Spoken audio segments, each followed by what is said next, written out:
Okay. Your family moved from Louisiana to California, like many folks. They moved from the South to the Oakland area. What did your family hope when they moved to Oakland, and what did they hope for you?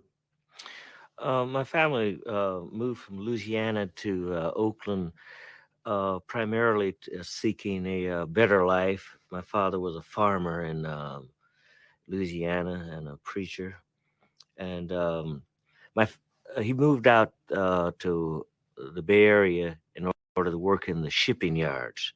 It was a naval supply, it was called at the time, and that was the reason most blacks moved out for work, better pay, and a better life, You're hopefully. talking about the political aspirations that they had for you, and the fact that you're named after Huey P. Long. Could you talk about that a little? Yes, my father was impressed with Huey P. Long, even though at the time in the South that blacks couldn't vote.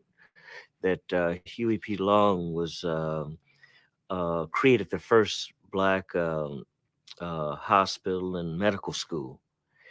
And even though Huey P. Long um, gave the pitch to the white races that they needed a black medical school and hospital because he didn't want white women seeing black men nude and so forth. My father thought he was. My father thought Huey P. Long was using tricks in order to improve the situation for blacks at the time. Are there specific events or relationships that have helped advance your political grounding? I mean, things that you remember that sort of helped you in forming your political thought. Well, my family was were they were always interested in politics, especially my father. As when we moved to Oakland, we were connected to the. Matter of fact, my father was the assistant pastor to Antioch Baptist Church. Reverend Thomas was the pastor, and this was down on Seventh Street. The church was became a member of the NAACP, and matter of fact, in the early '50s, that King was invited out by a collection of churches, and that was my first time hearing King at the Oakland Auditorium, I believe. But my family was interested in improving the political and economic situation of blacks. Okay. How did Bobby Seale and you use the anti-poverty office as a base of operation for the early work of the Black Panther Party? Bobby Seale and I used the North Oakland Service Center as a um, really as a work as a the original work spot to put together our program. They had all the machinery, mimeograph machines, and typewriters. Also, they were at the time the poverty program. The North Oakland Service Center was a part of the poverty program, and the service centers collected names of people on welfare, elderly people who needed aid. We use those lists to go around and canvass the community in order to find out the desires of the community. So we would go from house to house and explain to people our program. We printed up the first program at the North Oakland Service Center. Why did you choose to focus on the police as a major target for the Panther Party early on? Well, the police throughout the community, not only the Oakland community, but throughout the black communities in the country, uh, were really the government. We had more contact with the police than we did the city council. The police were um, universally disliked. In Oakland, there was about um, in '66. There was about October '66 when the party was founded. There was about 1% black on the police department. Shortly before that, I think in '53, uh, Oakland had its first black policeman who was a friend of my father's. His name was Kenner. My father broke friendship with Kenner because of his membership in the Oakland Police. Not because he was a policeman, but because at the time that the policy was that Kenner could only arrest black people, and if he could detain a white, but he would have to call a white officer. My father thought this was degrading. It was no change from what was happening in the South. Could you talk about the pattern of police brutality in Oakland as you understood it at that time and how people articulated it to you? Well, the police were Southerners. Matter of fact, in '60s they were still recruiting from Georgia because we captured some flyers, and they said that the white Southerners knew how to handle these Negroes. So the police were impolite, and they were very fast to kill a black for minor offenses such as black youth stealing automobiles. They would shoot them in the back and so forth. Um, I can't recall any particular names, but it was widespread dislike for the police because of their inhumane treatment of blacks. What was the intention of putting forward the 10-point program? And you might summarize that if you the 10-point program.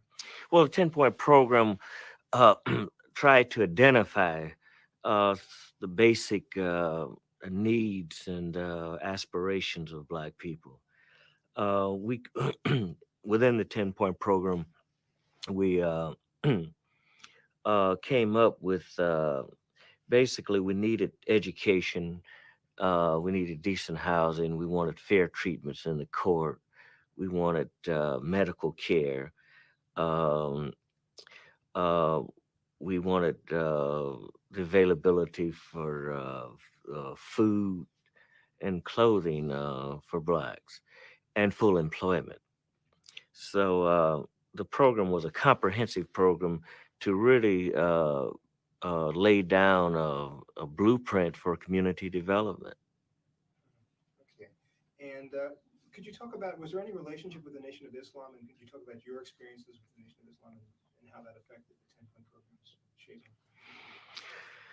Well, early on, I was about in the early 60s, about 1960, 61.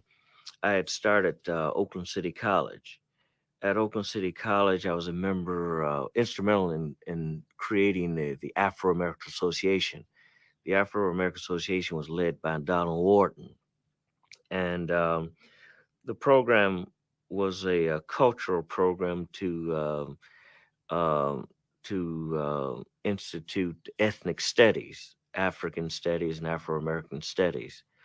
Um, from the Afro American Association, um, um, we created from the Afro American Association. It's stemmed the Soul Student Advisory Council, and that was the action group inside of the school. After we created the study classes, I felt that there was need to do other things to affect the wider community. And I became in contact. I came in contact with the Black Muslims. I was very impressed with Malcolm X and Malcolm X program, or the Honorable Elijah Muhammad that Malcolm X followed. Program was it was like a 10-point program. Matter of fact, that our program was structured after the pattern after the Black Muslim program. It was minus the religion, and I think that I became disillusioned with the Muslims after Malcolm X was assassinated. I think that I was following not Elijah Muhammad or the Muslims, but Malcolm X himself. Okay. You were talking before about community control within the Black community and also integration into larger institutions. Could you talk about how you believed in that philosophy and how you saw the Panthers sort of implementing that? Well, a short time after I was impressed by the Muslims and disillusioned after the assassination of Malcolm X, I was studying politics.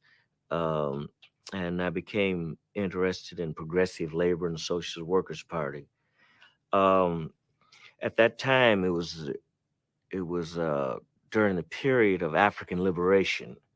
Most of the African countries were liberated during the '60s from colonialism, and that we felt that um, there was a need for not a separate nation, but control of our dispersed communities, and we wanted control of the communities where we were most numerous and the institutions therein. And at the same time that we felt that we were due because of tax paying, we were due free access to and equal treatment in public facilities, and we thought everyone should be have that kind of participation in public facilities. This, Let's cut. uh, Let's change.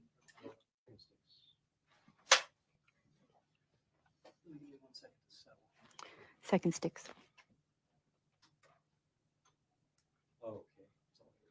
Okay, again, the notion of community control in Black communities and also fighting for public access to public accommodations, how was that part of the Panther philosophy and how? Yeah. um, at the time, there were many black nationalist groups that were influenced by the African liberation movement, and we differed from the Black American nationalist movement, and that we felt that we wanted. It wasn't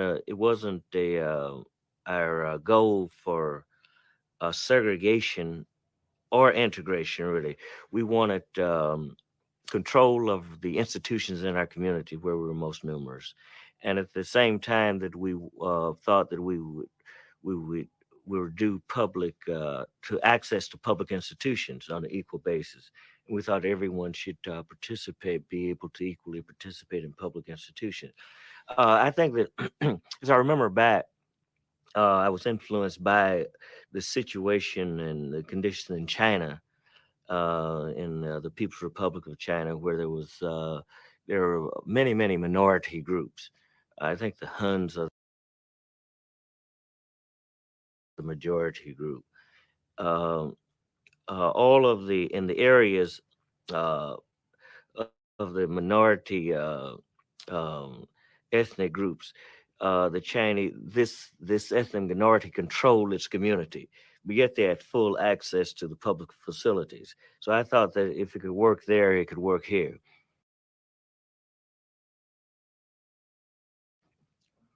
That's good.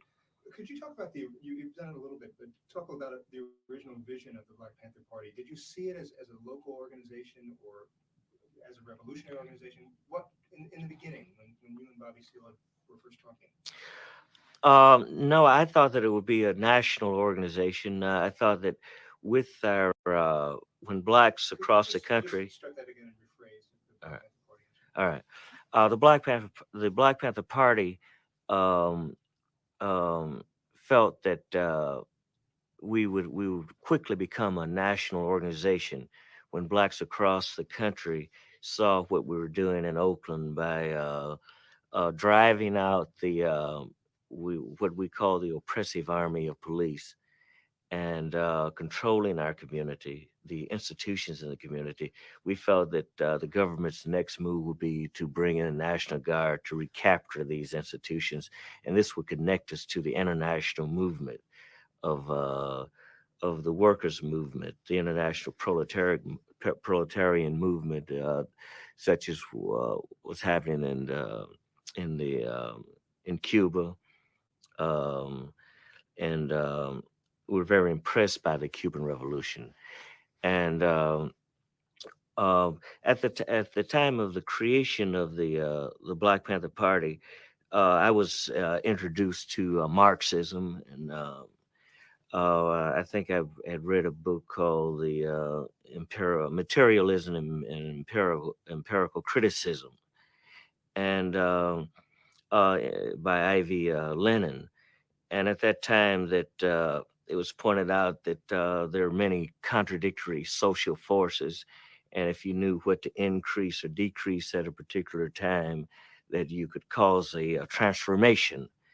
And so we were trying to increase the conflict that was already happening, and that was between the white racism, the police forces in the various communities and the black communities in the country.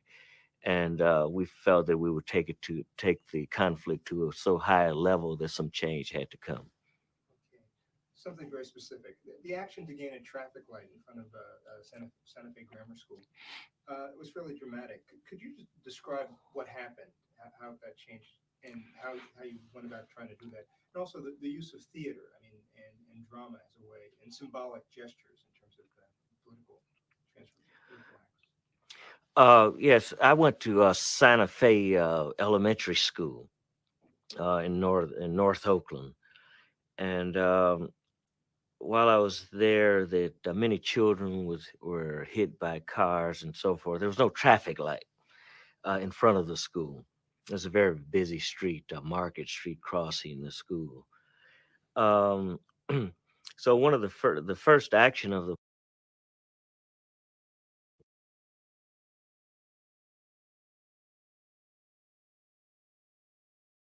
Black Panther Party was to go down with our arms and be traffic police. At 3 o'clock when the school was let out, we would stop the traffic and allow the children to pass. Of course, this was bring an army of police in the area, and they would take over the traffic jam that would occur. So, and also they would attempt to arrest us for bearing arms, but they would become aware, which they were not, that the law provided for us to bear arms at that time. So we went to the city council and asked them to put up the planning commission of the city council, the Oakland City Council. So the Oakland City Council said that they had already passed some policy to put up a traffic light, but it would be about 5 years from 66, October 66. And we weren't satisfied with that. So we went to the community and gathered a few hundred or maybe 1,000 or so signatures, and and and took those to the city council. We also would still police when the police were not there. We would police the area, and every time we would try, the police would take over. So the purpose was served anyway. The traffic light quickly went up in about 3 or 4 months after that event. Great. What were your feelings when you went on the police patrols? You might describe them a little bit, but how did you feel when you did? Well, every time we would go out on the police alert patrols or surveillance patrols, that I would feel that we might not come back. I felt that the police might shoot us because they were very disturbed, to say the least, about the presence of blacks with guns. Um, and some of the works of um, of Fidel Castro when he was in the Sierra Maestra. As a matter of fact, before he left Mexico, that he asked that everyone give their name of their first of kin or someone to be notified in case of their death. And when people had to do that in his guerrilla organization, uh, everything became very serious. And so we would before we went on our first patrol, and anyone who would join us after, we would always ask who should be notified in case of their death, and this would make it very serious to the person. Yeah, the Panthers often quoted the law. Could you talk about the importance of law, U.S. law to the Panthers? Was it tactical or was there a philosophical agreement? And what were some of the books that you read, and what were some of the texts that you read and quoted from? Well, while I was at Oakland City College, I took a law enforcement course, and it was criminal evidence by Alicorn and Fricky, and criminal law. And this was the textbooks used by the local law enforcement. agencies, and that uh, in criminal evidence there was a section inside of the book on reasonable cause to search and reasonable cause to stop, and we would follow the police around, and when the police would arrest or detain someone, we would read their rights to them. uh, we would stand at a distance where the police couldn't say they were interfering with their arrest or their detention of the individual, and make sure that there was no brutality. Of course, this turned the wrath of the police on towards the party. And if they arrested anyone, we would, in some cases, we would go down to bail them out, thereby getting a new recruit in our organization. Denzel Dowell was shot down in North Richmond in April of 1967, supposedly under some sort of fugitive or intent to commit a crime law or act or whatever. How was this death the backdrop to the May '67? I'm sorry, visit to the Sacramento State House. There was a law, California law, and I think it still exists. If there's reason cause to believe that a felony is being committed, and if the defendant flees, it's the right of the police to detain him in any to capture him in any with any means necessary, and that's including shooting the person. Denzel Dow was accused of tampering with a lock in the back of a store, and he was shot in the back with a shotgun in Richmond. And there was some question whether he was walking through the alley or whether he was actually trying to break into the store. Um, we protested his murder, and we went to the DA's office and the sheriff's department. And the sheriff told us if we didn't like the law of detaining or capturing a felon or suspected.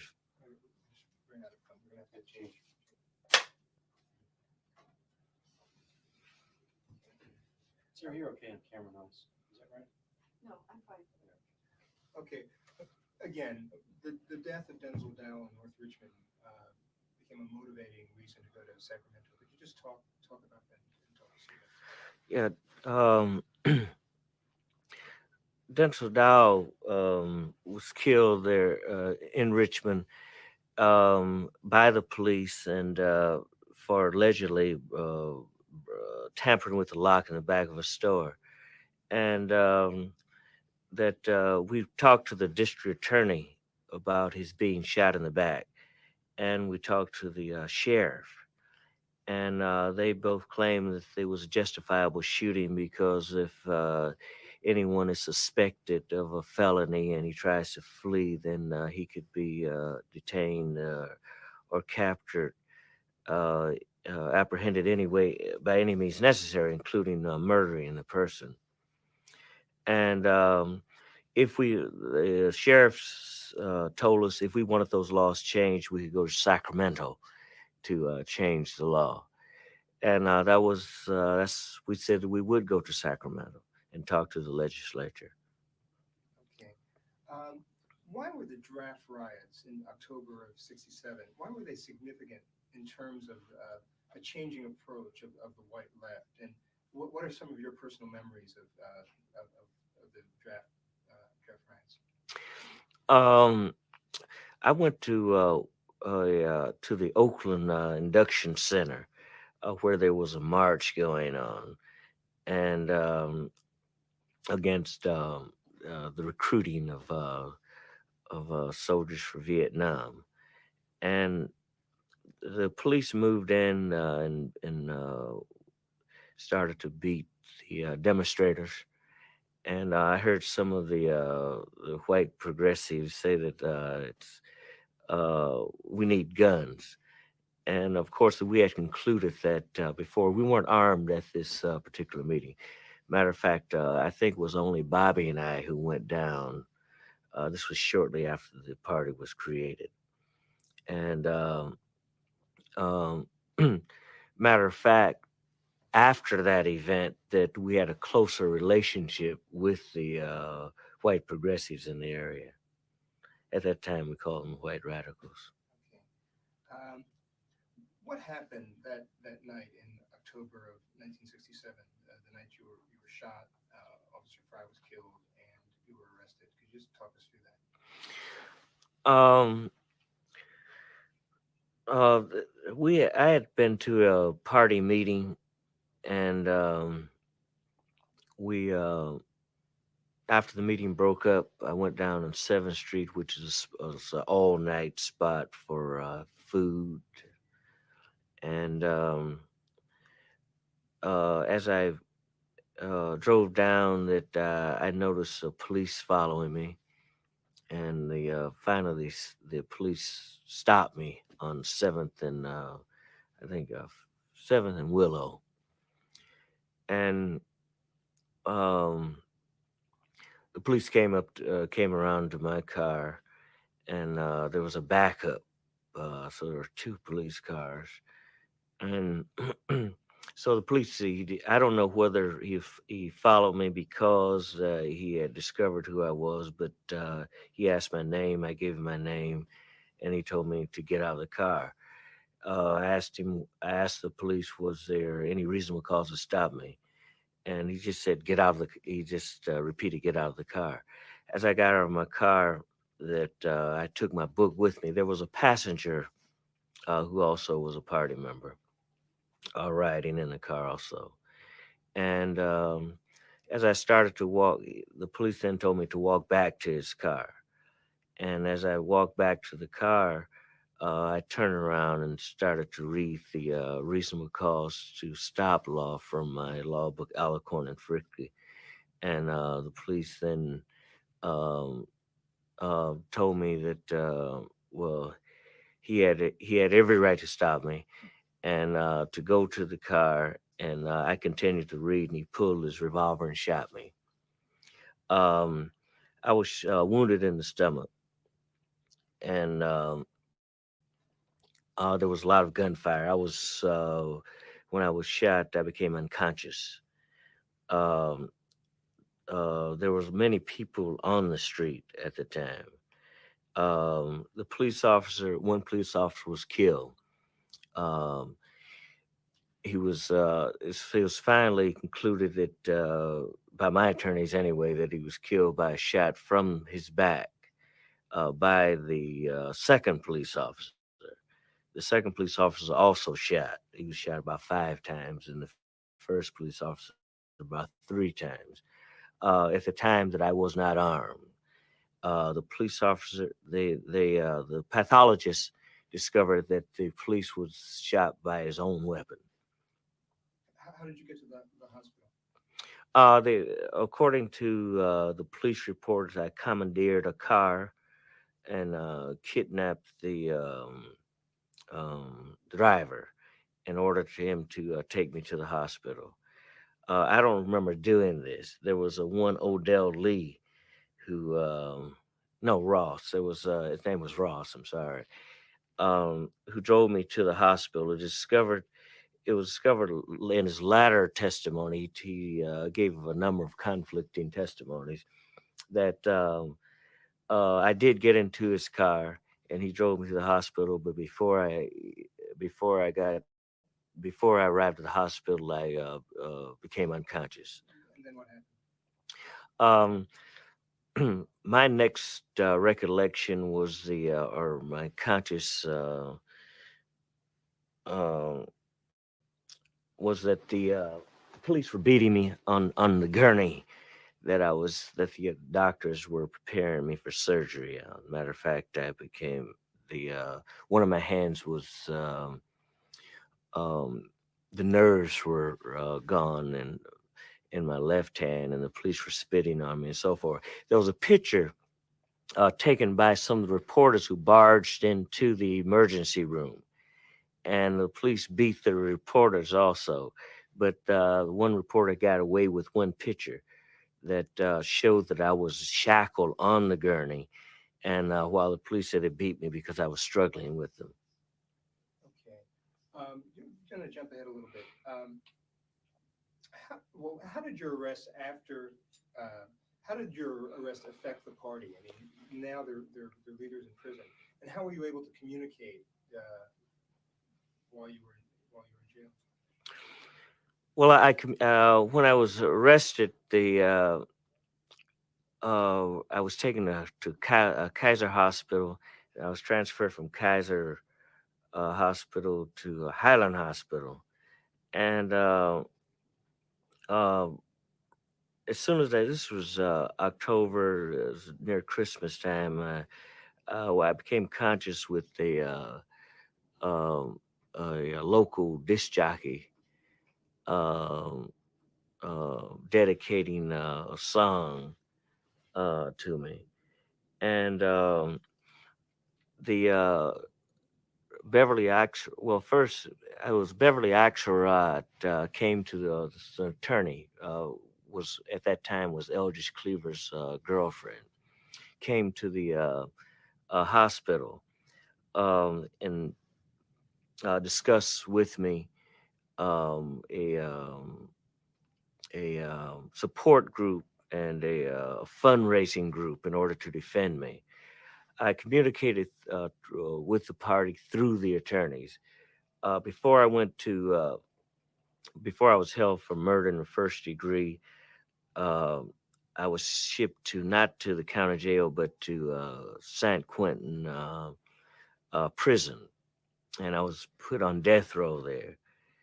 And at the time, they said this was necessary because at the time the county hospital did not have a detention center. So they as they put me on death row, um, uh, a group of police were on either side, three in the front, three in the back, and I was on the gurney, and they were chanting "Dead man, dead man." Later, I found out that this was the usual procedure of any condemned man who was coming off of death row to see his attorney and so forth. Of course, I wasn't condemned yet. So, but again, in terms of the leadership, how you talked about the tapes. Oh yeah, I would communicate by making tapes, and the attorneys would send the tapes to the party, to the Black Panther Party, and the Black Panther Party would then send tapes back to me. Okay. I'm interested in the language, particularly the word pig. Would you talk about that use of language of the Panthers and where it came from, particularly the term pig, and what was the intention? What was the political intention of calling the police pigs? Um, the Black Panther Party felt that we needed to we needed imagery to change the consciousness of the people, and the the police were disliked and so forth, so by the community. So I don't know who it might have been Beverly Axelrod or Eldridge. I don't think it was Bobby suggested that we. Just Yeah. change. Attorney, Mark? Okay. Could you talk about the political use of language by the Black Panther Party? Um, we started to use the symbol of a pig to identify the police. I don't know who first presented the that symbol, but I knew that images had to be changed. Um, Most of my young life, I was a student, and I know sociologically that words, the power of the words stigmatize people, and we felt that the police needed a label other than that fear image that they carried in the community. So we used the pig as a rather low lifted animal in order to identify the police, and it worked. The community picked it up, and it sort of put the police in another category, a category that was not respected, and a category that the community could deal with, and the police were very offended by it. So it heightened the contradiction between the community and the police.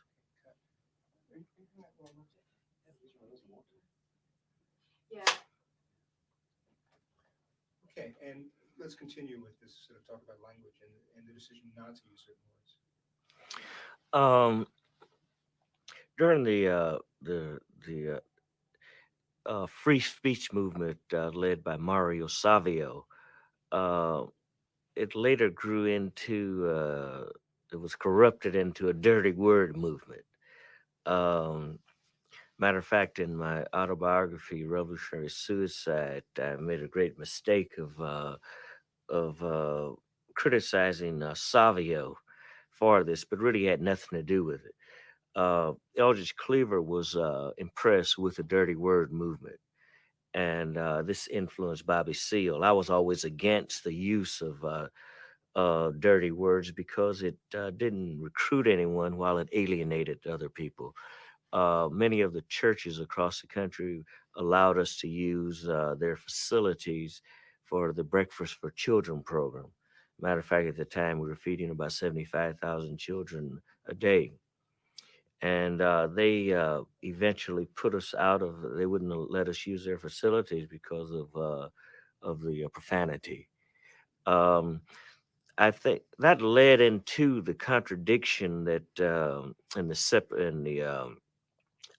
the division of the party. Matter of fact, the because I was against the use of the dirty words. Also, this was about '69. I was also against. Uh, I was for getting rid of all the arms and just concentrate upon building local political institutions and participating in candidates for city council and so forth. Um, David Hilliard, Bobby Seale, and Eldridge Cleaver were for the profanity, and they were well.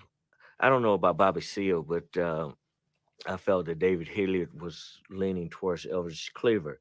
Of course, the FBI and the COINTELPRO were aware of the brewing contradiction, uh, and they took advantage of this by writing letters of threatening letters to either party. Um, Okay. How did the media become part of the Panther strategy? I mean, how did it help the Panthers in terms of growth, but also how did it hurt the Panther Party in terms of its relationship with the black community or the community? the media, first of all, the media initially uh, publicizes where that, and it causes immediate growth. Like for an example, they covered Sacramento. They covered was escorting Malcolm X's widow from the airport. Um, while they reported the sensational parts of our movement, they neglected the community programs that were really the basis of our whole organization. They neglected reporting the development of our political our ability to politicize the community.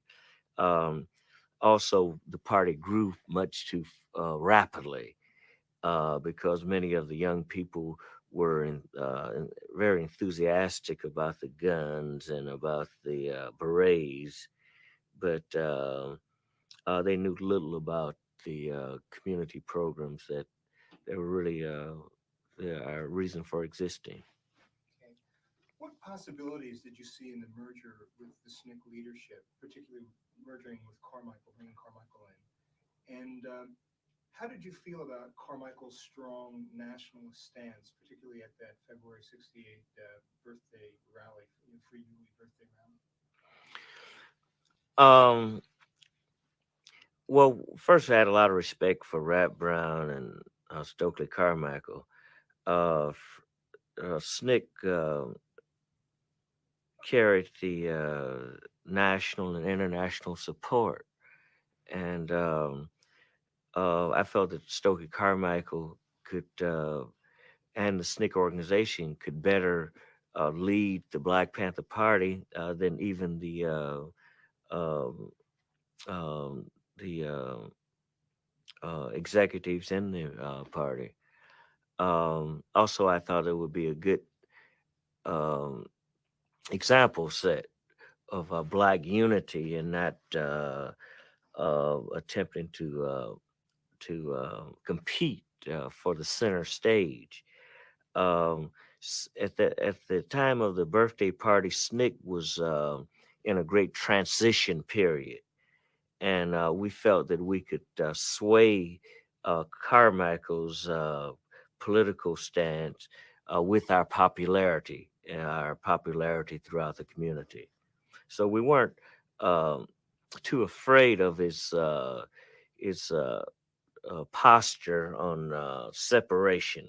We thought that the community would ameliorate this particular kind of rhetoric that he was giving. And what happened? Well, Snig never really, they made a gesture to come to merge with us, but they were very paranoid. They thought that we had a trick up our sleeves. They thought that no organization would give up its leadership to them, and they would only come if we would make that compromise. But at the time that I was willing to do that, to make the compromise. I need to choose with that. Let's stop. Okay.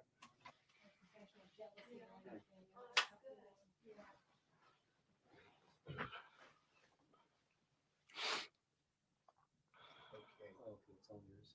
All right. Why did the Panthers take the constant stand, the conscious stance after the death of Martin Luther King to discourage rebellion in the open community? If you could talk about that. Um, After Dr. Martin Luther King was assassinated, the police across the country were prepared and expecting a uprising in the community, and we felt that to protect the community from the kind of brutality that that we anticipated, we would ask the community not to have an open rebellion. At the time, I was in the county jail waiting trial for murder of Oakland police officer and assault and attempted murder on another, and that I communicated with the party that we should not have any rebellion and encourage our chapters across the country to try to um, um, to contain the community from uh, open resistance. And what was the impact of King's death on the growth of the party? Uh, People were very disillusioned with the possibilities of a peaceful um,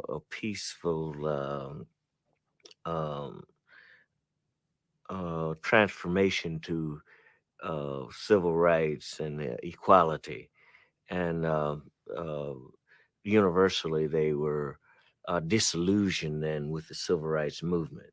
So by the thousands, they were joining up with our organizations and organizations very much like ours, like the Republic of New Africa and our Revolutionary Action Movement and many other black organizations. Who was Bobby Hutton, and why did his death affect the party so deeply? If we better, We're going to change. yeah, this. we better change this to Right. support. Right.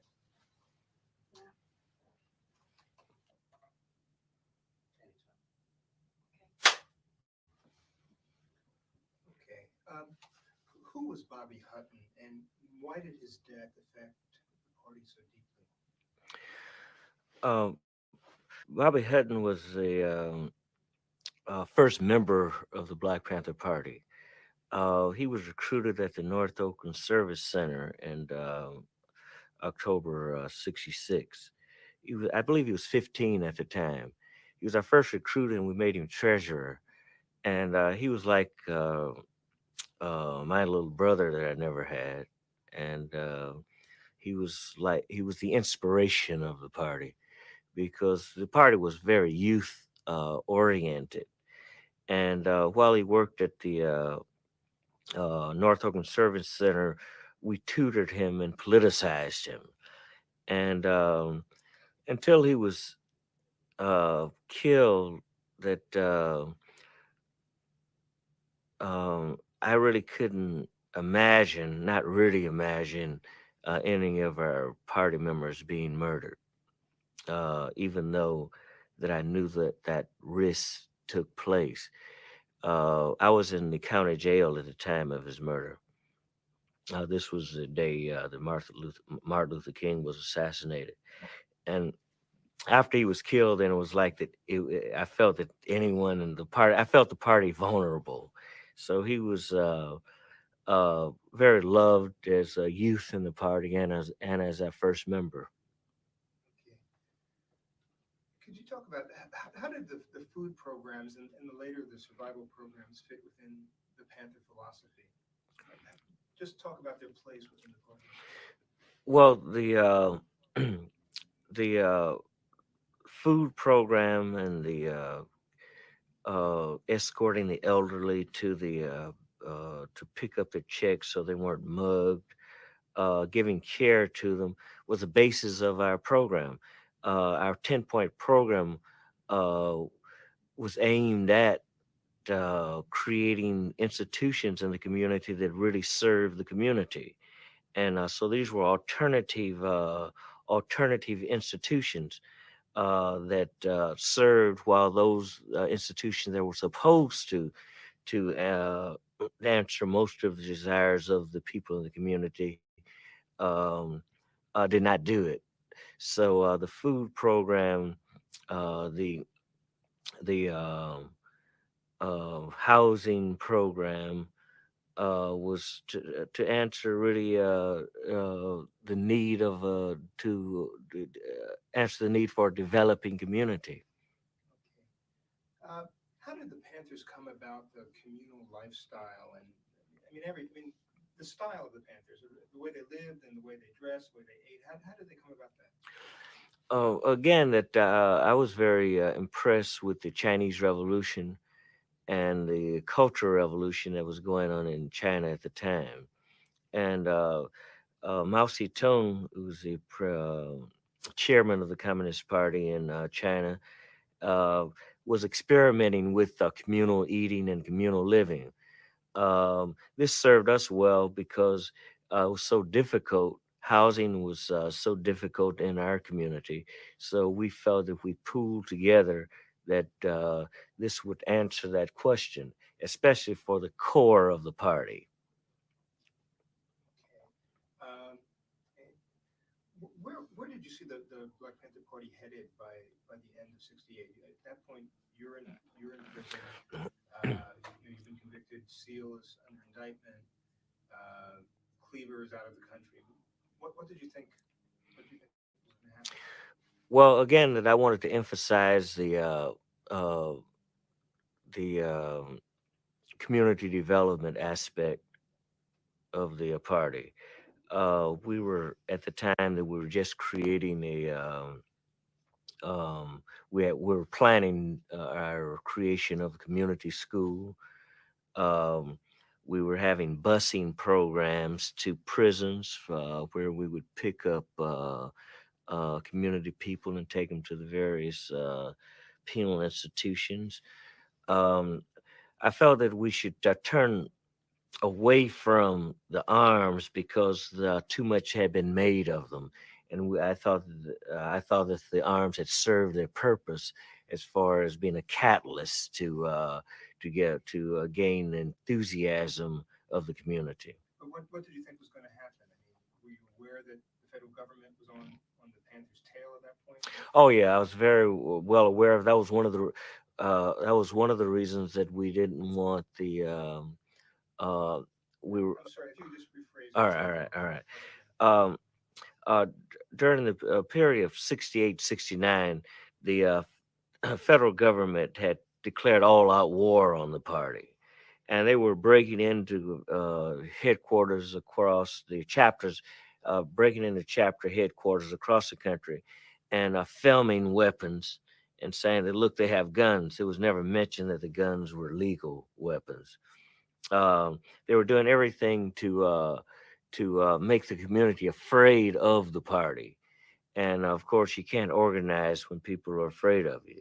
So I was inclined to try to develop more local politics, to run local members for various offices, and develop our 10-point program, which was a housing, food, and health program.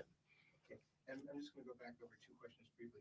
Could you talk about the impact of King's death on the growth of the party, and again, how it may have affected New York and the eastern sectors more, that growth may have affected those eastern sectors more than it did Oakland?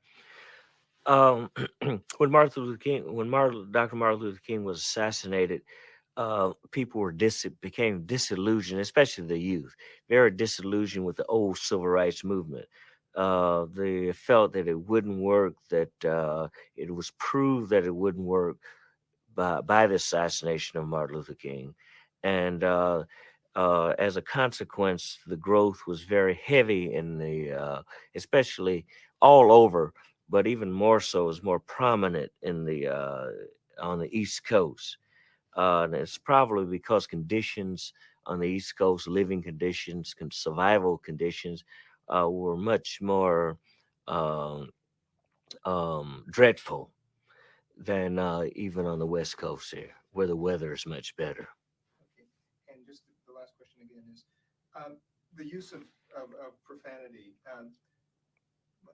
And let's just stop in '68. I mean, what was your position, and how did that position differ from Cleaver's position in terms of the use of profanity?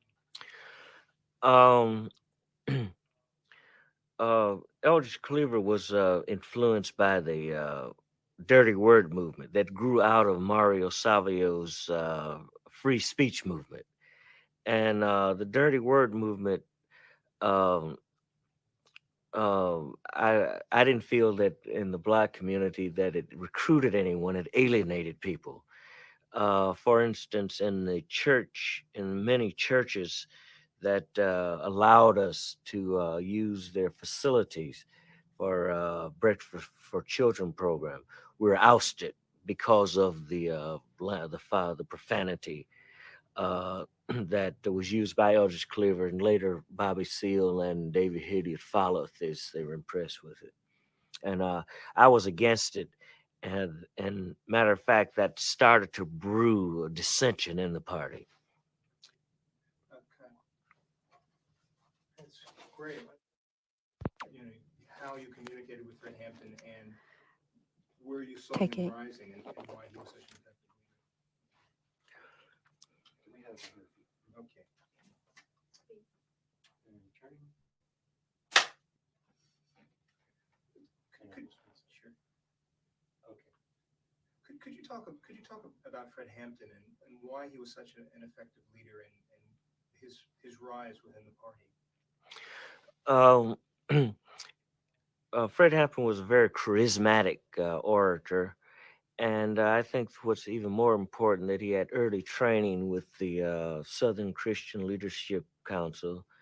He was tutored by Jesse Jackson, and he was on our central committee, and I saw him becoming the international leader, and I think that's one of the reasons that he was assassinated. Let's just go. So